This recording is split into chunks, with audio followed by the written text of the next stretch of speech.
नमस्कार दोस्तों, 11 अक्टूबर 2020 के daily current affairs burning news discussion में आपका स्वागत है। देखते हैं आज कौन कौन से इंपॉर्टेंट न्यूज़ डिस्कस करेंगे। आगे बढ़ने से पहले वीडियो पे लाइक का बटन और अगर अब तक आपने चैनल को सब्सक्राइब ना किया हो तो बिल्कुल कर लें। मेरे द्वारा बनाई गई और वीडियोज़ को देखने के लिए चैनल पर ज्वाइन बटन दबा के मेंबर ही बन सकते हैं। मेरी हेल्प करने के लिए भी चाहें तो आप ये कर सकते हैं। उसके साथ साथ टेलीग्राम चैनल ज्वाइन कर लीजिए। इस लेक्चर की PDF आपको वहीं पर मिलेगी और इंस्टाग्राम पर फॉलो करके आप अपने जेन्युइन डाउट्स भी पूछ सकते हैं। पहली न्यूज़ है तमिलनाडु डिफेंस मुलापेरियार डैम पैनल। सबसे पहले तो आपको इस केस में पता होना चाहिए मुलापेरियार डैम के बारे में। तो अगर आपको नहीं पता है मुलापेरियार डैम के बारे में तो मैं ये वीडियो ऑलरेडी बना चुका हूँ। मुलापेरियार डैम को मेरे नाम के साथ यूट्यूब में सर्च मारिए, आपको ये वीडियो मिल जाएगी। तो ओवरऑल कब हिस्ट्री में ये डैम बनना शुरू हुआ, अभी जो रिसेंट क्या कॉन्ट्रोवर्सीज इस डैम को लेके, ये सब मैंने आपको वहाँ पे बहुत डिटेल में समझा रखा है। तभी रिसेंटली सुप्रीम कोर्ट में ये केस फिर से आया है और तमिलनाडु सरकार के ऊपर कुछ एलिगेशंस लगाए गए हैं। एलिगेशंस क्या लगाए गए हैं कि देखिए, सुप्रीम कोर्ट ने सुपरविजरी कमेटी अपॉइंट की थी मुलापेरियार डैम के लिए और इस सुपरविजरी कमेटी ने अपनी जो ड्यूटीज हैं वो किसको दे दी, एक सब कमेटी को। तो जो सुपरविजरी कमेटी बनाई गई मुलापेरियार डैम के लिए, इस सुपरविजरी कमेटी ने अपनी रिस्पॉन्सिबिलिटी को ऐसा बोला गया कि एक सब कमेटी को दे दी। तो स्टेट ने यानी तमिलनाडु ने ये बोला है कि देखिए, सब कमेटी को सुपरविजरी कमेटी की ड्यूटी देने से कुछ भी ऐसा मतलब नहीं है कि सुपरविजरी कमेटी अपना काम सही तरीके से नहीं कर रही है। एक्चुअली में हुआ ये है कि जो कोठामंगलम ब्लॉक पंचायत है केरला में, इसने ये बोला है कि ये जो सुपरविजरी कमेटी है आपकी, जो कि सुप्रीम कोर्ट के आदेश के अंदर बनी है, ये सुपरविजरी कमेटी सही तरीके से काम नहीं कर रही है। यानी कि वाटर लेवल का सुपरविजन ठीक से नहीं हो रहा है, कैसे इस डैम का ध्यान रखा जाए ये ठीक से नहीं हो रहा है, और इन्होंने बस काम दिखाने के लिए जो सारा काम है वो एक सब कमेटी को दे दिया गया है। तो तमिलनाडु ने यहाँ पे बोला है कि देखिए, जो सब कमेटी है जो सुपरविजरी कमेटी के अंदर बनाई गई है, इसको चेयर करते हैं executive engineer central water commission, ठीक है, जिसका हेडक्वार्टर्स है कोची में। इस सब कमेटी में केरला के भी मेंबर्स हैं और तमिलनाडु के भी मेंबर्स हैं। ये सब कमेटी समय समय पे डैम का इंस्पेक्शन करती है, सीपेज पे, वाटर सैंपल्स पे एनालिसिस करती है, उनमें वाटर क्वालिटी टेस्ट करवाती है और डिटेल्ड रिपोर्ट देती है सुपरविजरी कमेटी को। तो एक्चुअली में इस सब कमेटी के पास कोई ताकत नहीं है, ना ही ये सब कमेटी कोई डायरेक्शंस दे सकती है स्टेट को। ओके, यानी कि ये सब कमेटी केवल इंफॉर्मेशन को कलेक्ट करती है और वो सुपरविजरी कमेटी को देती है। तो ये सब कमेटी केवल सुपरविजरी कमेटी को असिस्ट कर रही है। तो ये बोल देना कि सुपरविजरी कमेटी अपना काम सही तरीके से नहीं कर रही है और सब कुछ सब कमेटी को दे दिया गया है, ये गलत है। फिर यहाँ पे जो तमिलनाडु गवर्नमेंट है ये भी बोल रही है कि जो स्पिलवे गेट्स हैं जिनसे पानी निकलता है और पानी डाउनस्ट्रीम में केरला में जाता है, तो हम जब पानी को एक बल्क में छोड़ने वाले होते हैं तो एडवांस में हम लोग डाउनस्ट्रीम अथॉरिटीज को वार्निंग इशू करते हैं कि देखिए, स्पिलवे से हम पानी छोड़ सकते हैं। कभी कभी पानी ज्यादा होती है, नदी में पानी ज्यादा हो जाता है मानसून के दौरान, तो उस समय पे स्पिलवे गेट्स को खोलने से पहले, पानी को रिलीज करने से पहले डाउनस्ट्रीम इलाकों में एक आप कह सकते हैं कि एडवाइजरी इशू की जाती है कि नहीं भाई, हम पानी छोड़ रहे हैं, बिना वार्निंग के और पानी नहीं छोड़ा जाता, कोई भी सडन रिलीज नहीं होता है पानी का। फिर यह बोला गया है कि all aspect with regard to dam safety and optimum utilisation of water to meet the drinking water needs and irrigation needs of 5 drought prone districts of Tamil Nadu are being closely monitored. अच्छा, आपको मैं एक और बात बता दूं, ये जो मुलापेरियार डैम है ये केरला में है, बट इसको ऑपरेट करता है तमिलनाडु। तमिलनाडु के लिए यह डैम बहुत ज्यादा इंपॉर्टेंट है। तो कहीं ना कहीं इस डैम से तमिलनाडु की 5 ड्रॉट प्रोन जो डिस्ट्रिक्ट्स हैं उसमें भी पानी जाता है और कहीं ना कहीं केरला के जो डाउनस्ट्रीम इलाके हैं वहां पे भी पानी की रिक्वायरमेंट पूरी होती है। बट केरला में जो लोग रहते हैं, ठीक है, इदुक्की डिस्ट्रिक्ट के आसपास, वो काफी डरते हैं इस डैम के चक्कर में कि अगर ये डैम गलती से ब्रेक डाउन हो गया और पानी स्पीड में बहने लगा तो भैया गांव के गांव बह जाएंगे इसमें। इसके लिए आपको इस वीडियो को देखना पड़ेगा। तो कुल मिला के सुप्रीम कोर्ट में ये जो इल्जाम लगाया गया है तमिलनाडु की स्टेट गवर्नमेंट के ऊपर, उस इल्जाम के अगेंस्ट एक एफिडेविट फाइल करते हुए तमिलनाडु गवर्नमेंट ने बोला है कि सुप्रीम कोर्ट की ये जो सुपरविजरी कमेटी है, ये सुपरविजरी कमेटी को असिस्ट करती है सब कमेटी। सुपरविजरी कमेटी सही तरीके से काम कर रही है, डैम में पानी का लेवल कितना है इसको भी ठीक तरीके से मॉनिटर किया जा रहा है। बस बात यह है कि भाई, जो भी सब कमेटी कर रही है इसको इस तरीके से दिखाने की कोशिश किया जा रहा है कि बट ये सही से काम नहीं कर रही, बट वो एक्चुअली में सही से काम कर रही है। सारे जो भी वार्निंग फोरकास्ट हैं हम लोग प्रॉपर तरीके से इशू करते हैं। केरला की जो अथॉरिटीज है, जो डाउनस्ट्रीम अथॉरिटीज है, उनको एडवांस में वार्निंग दी जाती है पानी छोड़ने से पहले। तो मुलापेरियार डैम पूरी तरीके से सेफ है।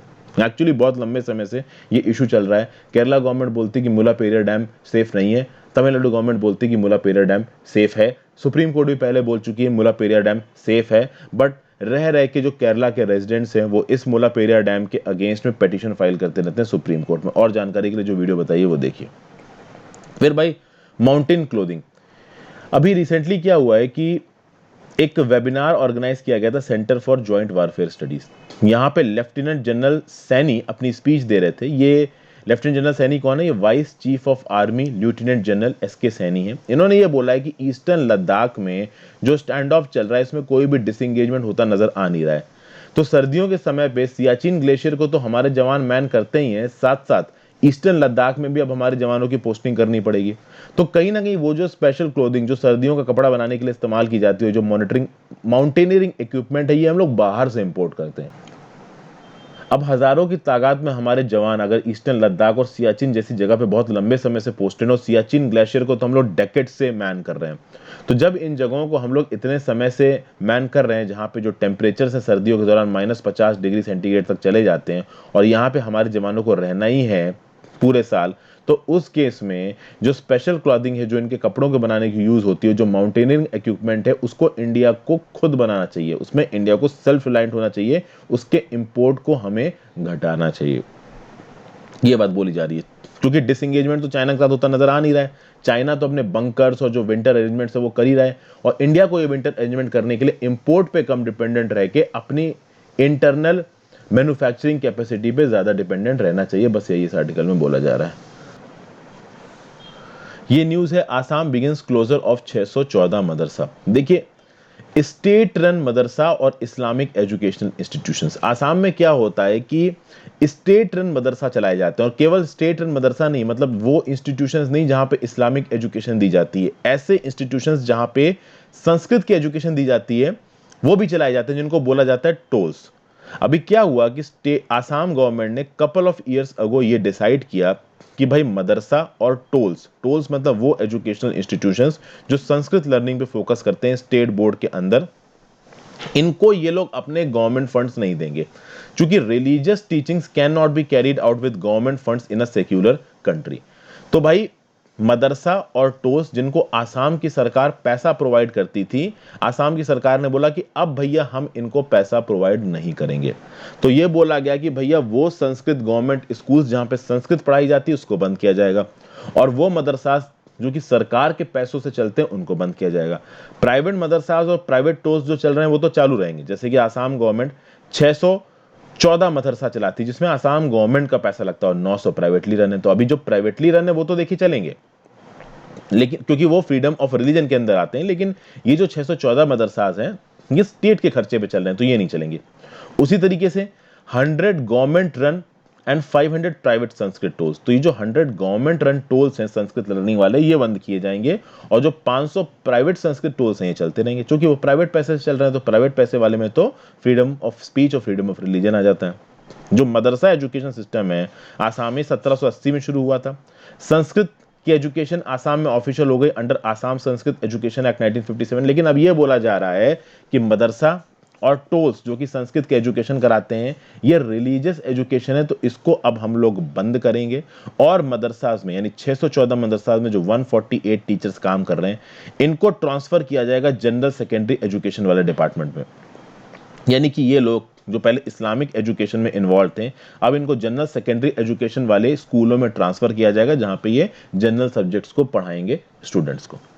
ठीक है, अगली न्यूज है इंडियन टैग फॉर पाक बटरफ्लाई चाइनीज ड्रैगन फ्लाई। देखिए, पाकिस्तान में पाई जाने वाली बटरफ्लाई और चाइना में पाई जाने वाली एक बटरफ्लाई इंडिया में मिली है। जैसे कि फॉर एग्जांपल बटरफ्लाई स्पाइलिया जेब्रा, ये डूंगरपुर डिस्ट्रिक्ट ऑफ राजस्थान में मिली। वैसे ये कहाँ मिलती है? पाकिस्तान ऑक्युपाइड कश्मीर में, खैबर पख्तूनवाला में, पंजाब प्रोविंस ऑफ पाकिस्तान में, लेकिन अब ये कहाँ मिली? ये राजस्थान में मिली है। उसी तरीके से ड्रैगन फ्लाई एट्राटोथेमिस रीलसी, ये साउदर्न अरुणाचल प्रदेश के नामदफा टाइगर रिजर्व में मिली है। नॉर्मली ये है कहाँ की? चाइना की गुइजो प्रोविंस यानी जियोकिंग पार्क नाम से चाइना में एक जगह है वहां की है। इस बटरफ्लाई के मिलने से यानी कि जेब्रा स्किपर, जिसको आप स्पाइलिया जेब्रा भी बोलते हैं, इसको मिलने से राजस्थान की जो फुलवारी की नाल वाइल्ड लाइफ सेंचुरी है और सीता माता वाइल्ड लाइफ सेंचुरी, इन दोनों की जो बायोडाइवर्सिटी है वो थोड़ी और बढ़ गई है। फुलवारी की नाल वाइल्ड लाइफ सेंचुरी और सीता माता वाइल्ड लाइफ सेंचुरी दोनों राजस्थान में है, ये याद रखिएगा। फिर एक और नई न्यूज निकल के आ रही मुंबई से, इनफैक्ट नई मुंबई से, shrinking spaces from winged visitors a cause for concern. Flamingos आपको पता है उड़ के पूरे दुनिया में घूमते रहते हैं, तो भैया ये नवी मुंबई में भी आके रुकते थे। World migratory bird day, Mumbai के एक्सपर्ट्स आके अब ये बात कर रहे हैं कि अगर 4 डेकेड्स पहले की बात कर लीजिए, यानी अगर आप अभी से 40 साल पहले की बात कर लीजिए, तो ये जो नवी मुंबई के आसपास का जो वेटलैंड वाला इलाका है, यहाँ पे बहुत सारे फ्लेमिंगोस आके रुकते थे। लेकिन अब चूंकि यहाँ पे कॉन्टिन्यूस डिस्ट्रक्शन हो रहा है वेटलैंड्स का, बहुत तेजी से डेवलपमेंटल एक्टिविटीज हो रही हैं, जिसके चलते बहुत सारे वेटलैंड्स का नुकसान हुआ है। First of all, Navi Mumbai international airport बन रहा है, जिसकी वजह से 2000 हेक्टेयर्स ऑफ वेटलैंड्स खराब हो गया है। जेएनपीटी इंडिया का सबसे बड़ा पोर्ट है यहाँ पे, जिसका एक्सपेंशन हो रहा है, जिसकी वजह से जो फ्लेमिंगोस के हैबिटाट्स हैं, वेटलैंड बर्ड्स हैं, इनके हैबिटाट श्रंक कर गए हैं। तो पहले अगर ये 100% थे तो अब ये हो गए हैं 20%। और अगर देखा जाए नवी मुंबई के आसपास के इलाके में, तो एक थाने क्रीक फ्लेमिंगो सेंचुरी है, जहां पे लगभग 1.5 लाख बर्ड्स आके कंसेंट्रेट करती हैं। लेकिन प्रॉब्लम ये है कि बहुत सारे mangroves, grasslands, water bodies, Rocky areas आते हैं इस थाने क्रीक फ्लेमिंगो सेंचुरी में, बट उसके आसपास जो बड़ा हैबिटेट है जिसमें ये फ्लेमिंगोज आके रुकती हैं, लमसम 60% ऑफ ऐसे हैबिटेट को इस थाने क्रीक फ्लेमिंगो सेंचुरी के अंदर नहीं रखा गया है। देखिए, थाने क्रीक फ्लेमिंगो सेंचुरी के अंदर जिन जिन चीजों का रखा जाएगा, वहां पे डेवलपमेंट इतनी आसानी से नहीं किया जा सकता। तो मेजॉरिटी ऑफ द इलाके को, यानी 60% ऑफ द हैबिटेट को, फ्लेमिंगो हैबिटेट को थाने क्रीक फ्लेमिंगो सेंचुरी से बाहर रखा गया है, क्योंकि कल की डेट में अगर स्टेट गवर्नमेंट चाहे तो वहां पे इंफ्रास्ट्रक्चर प्रोजेक्ट्स को, टूरिज्म प्रोजेक्ट्स को बढ़ावा दिया जा सके, वहां बनाए जा सके। आप देखिए, जो उरन के वेटलैंड्स, उरन नाम की जगह है नवी मुंबई में, उरन के जो वेटलैंड्स हैं, ये एक समय पे फ्लेमिंगो हॉटस्पॉट होता था। लेकिन आज की डेट में बिल्डिंग्स के कंस्ट्रक्शन के चलते, एक्सेसिव अर्बनाइजेशन के चलते, और साथ साथ एक मुंबई ट्रांस हार्बर लिंक बन रहा है, 22 किलोमीटर की सी ब्रिज है जो मैनग्रोव्स और मड फ्लैट्स ऑफ मुंबई को काटता हुआ जाएगा। तो ये जो बड़े मात्रा में फ्लेमिंगोस फ्लॉक करते थे सिवरी बे में, ये अब फ्लॉक नहीं करेंगे। तो कहीं ना कहीं आप कह सकते हो कि इन्वायरमेंटल डिजास्टर, अर्बनाइजेशन की वजह से जो इन्वायरमेंटल डिजास्टर होता है, उसका परफेक्ट एग्जाम्पल है, और इस एग्जाम्पल को आप कोट कर सकते हो अपने आंसर्स में मेंस के। जनरल स्टडीज पेपर 1 में आपको काम आएगा। Next news, North Korea displace ICBMs. ICBMs क्या होता है? Intercontinental ballistic missile. North Korea में अभी एक परेड हुई है, और इस परेड के समय पे कंट्री ने अपने लॉन्ग रेंज वेपन्स को डिस्प्ले किया है। इनकी जो मिसाइल थी वो एक व्हीकल पे थी, जो 11 एक्सल का व्हीकल था। इस मिसाइल को देख के बोला कि दिस इज अ मॉन्स्टर। ये किसने बोला? Melissa Hanham, deputy director of the Open Nuclear Network. ये यूएस की बहुत बड़ी रिसर्चर है मेलिसा हैनमैन। अभी जब इस मिसाइल को देखा गया, तो देखिए, इसके साथ साथ हॉसोंग 15 मिसाइल भी थी, which is the longest range missile ever tested by North Korea and what appear to be a new submarine launched ballistic missile. कुल मिला के बात यह है कि नॉर्थ कोरिया बहुत कम समय पे, या फिर आप कह सकते हैं कुछ कुछ समय के बाद, इस तरीके की मिसाइल्स को अपने मिलिट्री परेड में डिस्प्ले करता रहता है, ये बताने के लिए कि हमारी डिफेंस पावर कम नहीं है, हमारा वॉर डिटरेंस कम नहीं है, हमारी मिलिट्री पावर बड़ी है। अगर हमें कोई छेड़ेगा तो हम उसको जवाब दे देंगे, लेकिन हम किसी के ऊपर प्रीएम्प्टिवली इसका इस्तेमाल नहीं करेंगे। मतलब हम अपने आप से किसी के ऊपर इसका इस्तेमाल नहीं करेंगे कि अगर कोई हम पे अटैक करेगा तो हम पलट के अटैक करेंगे। यहाँ पे यूनाइटेड स्टेट्स को या डी न्यूक्लियराइजेशन टॉक्स के बारे में कोई भी बात नहीं की गई है। At the same time mister Kim का ये भी बोलना है कि हमने इकोनॉमिक प्रोग्रेस पे जो वादा किया था अपने लोगों को, उस वादे को हम अब तक पूरा इसलिए नहीं कर पाए क्योंकि हमारे ऊपर इंटरनेशनल सैंक्शंस लिए हुए, तो हमारी कंपनी इंटरनेशनल ट्रेड नहीं कर पाती। टाइफून्स आते रहते हैं देश में, कोरोना वायरस के चलते जो इकॉनमी है पूरी दुनिया की दत्ते में चली गई है, तो हम भी बहुत परेशान हैं। इसलिए हम अपने इकोनॉमिक प्रोग्रेस के वादे को पूरा नहीं कर पाए। लेकिन कहीं भी हमारी मिलिट्री कमजोर नहीं है, हमें कमजोर समझने की गलती मत करिएगा। नेक्स्ट आते हैं ताइवान पे। Taiwan president calls for meaningful talks with China. देखिए, जो प्रेसिडेंट है ताइवान की, साई इंग वेन, इनके ऊपर देखिए प्रेशर बढ़ता जा रहा है। तो यहां पे ताइवान की प्रेसिडेंट साई इंग वेंग ने बोला है कि हम चाइना के साथ एक मीनिंगफुल डायलॉग करना चाहते हैं। ताइवान एक डेमोक्रेटिक कंट्री है, और बीजिंग आपको पता है कि एक टोटलिटेरियन कंट्री है। अभी बात यह है कि अगर आप इसकी लोकेशन को देखो, तो यहाँ पे आपको चाइना नजर आ रहा है और यहाँ पे आपको ताइवान नजर आ रहा है, ठीक है। और यहाँ पे एक मिड लाइन गुजरती है, तो इस मिड लाइन के इस तरफ ताइवान के जहाज नहीं जाएंगे और इस मिड लाइन के इस तरफ चाइना के जहाज नहीं जाएंगे। बट रिसेंटली देखा गया कि चाइना ने बहुत बार इस मिड लाइन को क्रॉस करके ताइवान के पास से अपने जहाजों को निकाला है। बात यह है कि चाइना को इस बात का गुस्सा है कि वॉशिंगटन और तेपई, वॉशिंगटन है यूएसए की राजधानी और तेपई है ताइवान की राजधानी, इन दोनों के बीच में जो वो मतलब आप कह सकते हो कि दोस्ती है वो बढ़ रही है। चाइना को ये चीज पसंद आ नहीं रही। चाइना ने बोला है कि अगर ताइवान ने अपने आप का फॉर्मल इंडिपेंडेंस डिक्लेयर किया तो हम ताइवान पे कर देंगे अटैक, वो हमारे लिए एक रेड लाइन होगी। तो कुल मिला के ताइवान के ऊपर प्रेशर बहुत ज्यादा है। और ये जो प्रेसिडेंट है इनकी साई इंग विन, इनका ये बोलना है कि भाई देखिए यहाँ पे जो मिलिट्री सिचुएशन है बहुत ज्यादा डेंजरस हो रखी है, तो बेटर ये रहेगा कि एक प्रॉपर बातचीत करी जाए, किसके बीच में, लीडरशिप ऑफ ताइवान के बीच में और लीडरशिप ऑफ चाइना के बीच में, और एक पीसफुल डायलॉग होना चाहिए, एक रिकंसिलिएशन की बात होनी चाहिए। क्योंकि इनको भी डर लग रहा है कि कहीं अगर चाइना का अटैक हो गया तो चाइना हमारे ऊपर कब्जा लेगा और कोई गारंटी नहीं है कि यूएसए हमारी मदद के लिए आएगा। क्योंकि देखिए यूएसए में अभी माइक पॉम्पियो साहब और डोनाल्ड ट्रंप बहुत ज्यादा एंटी चाइना है। कल की डेट में जो बाइडेन जीत के आ जाते हैं, जिनके जीतने के चांसेस काफी दिख रहे हैं, तो वो उतना ज्यादा एंटी चाइना होंगे या नहीं होंगे इस बात की गारंटी नहीं है। तो साई इंग विंग भी काफी परेशान है कि कल की डेट में अगर अटैक हो जाता है चाइना की तरफ से तो इंटरनेशनली हमको कितने लोग मदद करेंगे इस बात की कोई गारंटी नहीं है। आगे बात करते हैं, China protest against US navy mission in the South China Sea. देखिए यूएस का जो गाइडेड मिसाइल डिस्ट्रॉयर है जॉन एस मैक्केन, ये एक चाइनीज हेल्ड आइलैंड जिसका नाम है पैरासेल आइलैंड, जिसको बोला था जिशा, इसके पास से निकला। तो जिशा के पास से जब ये US guided missile destroyer John S McCann निकला, तब चाइना ने बोला कि भैया ये तो हमारे टेरिटोरियल वाटर्स में आप आ रहे हैं, ये आप गलत कर रहे हैं। तो चाइना ने शिप्स और प्लेन्स को भेजा है इस यूएस गाइडेड मिसाइल डिस्ट्रॉयर को ट्रैक करने के लिए।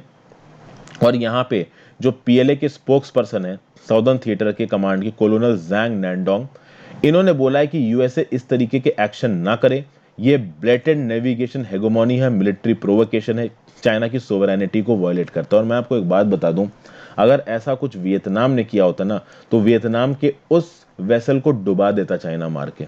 लेकिन चूंकि ये यूएसए का वेसल है तो यूएस चाइना की इतनी औकात अभी है नहीं कि वो यूएसए के मिसाइल या फिर आप कह सकते हो वॉरशिप को गिरा दे। क्योंकि अगर उन्होंने गिरा दिया तो यूएसए की तरफ से क्या जवाब आएगा ये चाइना भी जानता है। तो आपने सुना होगा अक्सर कर कि वियतनाम के जो जहाज है उनको चाइना डुबा देता है, लेकिन यूएस के जहाजों को डुबाने की औकात नहीं है। उसके बाद जो होगा उसके बारे में चाइना को भी पता है। ओके, चाइना के ऊपर प्रेशर कब से बढ़ रहा है? प्रेशर तब से बढ़ रहा है जब साउथ चाइना सी में एक 2016 की आर्बिट्रेशन रूलिंग आई United Nation convention on the law of seas की तरफ से, जिसने ये बोला कि पूरा का पूरा साउथ चाइना सी चाइना का नहीं है। साउथ चाइना सी में बहुत सी कंट्रीज का क्लेम है, जैसे ताइवान का, फिलीपींस का, ब्रुनई का, मलेशिया का, वियतनाम का। लेकिन चाइना ने इस अवार्ड को मानने से मना कर दिया। उन्होंने बोला कि इस रेड लाइन के अंदर जो भी इलाका है वो हमारा, यानी कि ये पूरा का पूरा इलाका जो इन दो रेड लाइंस के अंदर आ रहा है, ये जो डॉटेड रेड लाइन दिख रही है, ये पूरा चाइना अपने पास क्लेम करता है। यानी पूरा का पूरा साउथ चाइना सी अपने पास क्लेम करा। तो ब्रुनई का इलाका, फिलीपींस का इलाका, वियतनाम का इलाका, ताइवान का इलाका, ये सब कौन क्लेम कर रहा है? ये चाइना क्लेम कर रहा है। जनरल स्टडीज पेपर 1 में यह चीज आपको काम आएगी। और जो फाइनल न्यूज है वो है RBI appeals to Supreme Court to allow NPA classification. देखिए आपको पता है जब लॉकडाउन लगा था तो हमारी सरकार ने डेप्ट मोरेटोरियम दिया था, यानी 6 महीने तक अगर आप ईएमआई, पहले तो 3 महीने बोला फिर 3 महीने एक्सटेंड कर दिया, यानी 6 महीने तक अगर आप ईएमआई नहीं देना चाहो तो आप मत दो। लेकिन आप ईएमआई मत दो, उस टाइम पीरियड का जो इंटरेस्ट होगा वो इंटरेस्ट आपके ऊपर लगेगा। अब ये इंटरेस्ट लगेगा या नहीं लगेगा इसके बीच में बहुत सारा कंफ्यूजन रहा। गवर्नमेंट की तरफ से कोई रिस्पांस नहीं आया।